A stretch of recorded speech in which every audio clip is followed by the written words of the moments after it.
नमस्ते दोस्तों। आज हम एक ज्वलंत प्रश्न पर बात करेंगे। क्या मोदी जी नीतीश कुमार के समर्थन के बिना फिर से प्रधानमंत्री बन सकते हैं? चलिए इसे समझते हैं। जैसा कि हमने हाल ही में हुए लोकसभा इलेक्शन के नतीजों से देखा, भारत का राजनीतिक परिदृश्य बदल गया है। नरेंद्र मोदी की लीडरशिप में बीजेपी को स्पष्ट बहुमत नहीं मिला। 543 में से केवल 240 सीटें ही मिली।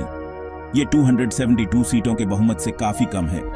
अब यहीं से चीजें दिलचस्प हो जाती हैं।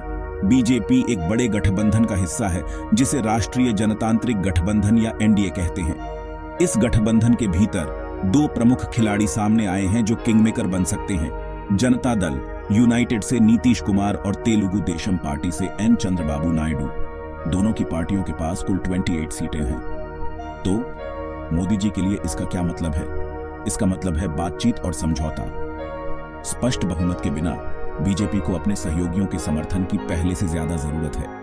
कुमार और नायडू दोनों के पास महत्वपूर्ण लेवरेज है और वे इस गठबंधन सरकार में कुछ शर्तें तय कर सकते हैं। इस बात के कयास लगाए जा रहे हैं कि अपने समर्थन के बदले में कुमार और नायडू क्या मांग सकते हैं।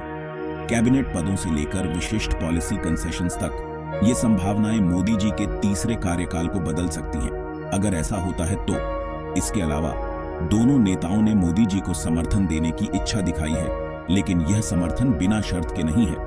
उन्होंने एनडीए के भीतर एक स्ट्रेटेजिक अलाइनमेंट की आवश्यकता पर जोर दिया है, जिसमें सामूहिक निर्णय लेने और साझा लक्ष्यों के महत्व पर बल दिया गया है। अंत में, जबकि मोदी जी भारतीय राजनीति में एक प्रमुख व्यक्ति बने हुए हैं, प्रधानमंत्री के रूप में उनका तीसरा कार्यकाल कुमार और नायडू के समर्थन से जुड़ा हुआ है। उनके बिना आगे का रास्ता कठिन, संभवतः असंभव हो सकता है।